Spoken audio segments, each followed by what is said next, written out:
नीट paper फुटी प्रकरणामध्ये मनीषा या नावावरनं मोठा विचित्र योगायोग समोर आलाय.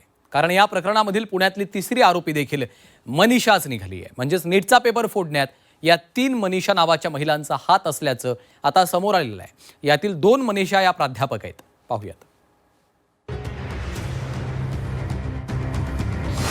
नीट पेपर फुटीच्या 3 मनीषा. पेपर फुटीच्या मनीषा, विद्यार्थ्यांच्या पदरी निराशा.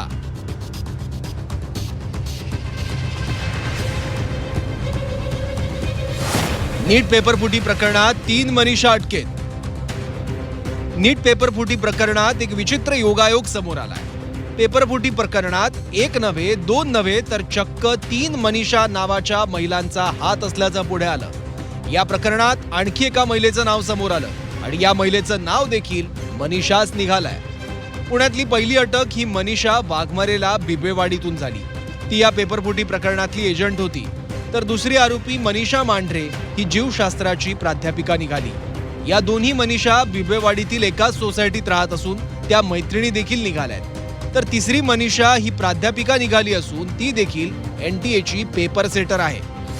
मनीषा मांढरे मॉडर्न महाविद्यालयात प्राध्यापिका आहे. फिजिक्स आणि बॉटनी विषय शिकवतात. पेपरफुटी प्रकरणात ती मुख्य संशयित आहे. NTA परीक्षेत पेपर समन्वयकही होत्या. मनीषा वाघमारे ही पुण्यात ब्युटी पार्लरचा व्यवसाय करते. पार्लरच्या माध्यमातून पेपर लीक करून श्रीमंत बालकांना पेपर विकल्याचा आरोप तिच्यावर आहे. तर मनीषा हवालदार ही फिजिक्सची प्राध्यापिका आणि NTA पेपर सेटर. फिजिक्सचे प्रश्न फोडल्याचा तिच्यावर आरोप. अटकेनंतर विद्याप्रसारणी सभेकडून मनीषा हवालदारचं निलंबन. तिन्ही मनीषा आणि PV कुलकर्णी अशा चौघांनी मिळून नीटचा पेपर फोडल्याचं CBIच्या तपासातून समोर आलं. नीट पेपर फुटी प्रकरणी CBIने मनीषा हवालदारला अटक करतात संबंधित शिक्षण संस्थेनं त्यांच्यावर निलंबनाची कारवाई केली. विद्याप्रसारिणी सभा या शिक्षण संस्थेचे सचिव डॉक्टर सतीश दळवी यांनी ही माहिती दिली आहे.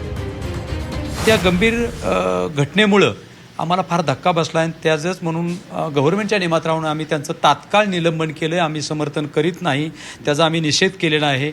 आणि आम्ही CBI किंवा कुठली तपास यंत्रणा असेल त्यांना पूर्णपणे सहकार्य करण्यास आमची तयारी आहे, कारण ते आम्ही आमचं कर्तव्य समजतो. CBIने या संस्थेची झाडाझडती घेतल्याचंही दळवींनी सांगितलं. शाळेतून मनीषा हवालदारचा कम्प्युटर, हार्ड डिस्क आणि कार्यालयातील CCTV देखील जप्त करण्यात आलाय. त्या ठिकाणी त्यांनी मोबाईल म्हणा किंवा इतर काही कागदपत्र असतील, कॉम्प्युटरचे हार्ड डिस्क असेल, CCTV फुटेज असेल, अशा काही गोष्टी घेतल्याचं वर्तमानपत्राच्या माध्यमातून आज आम्हाला समजलं आहे.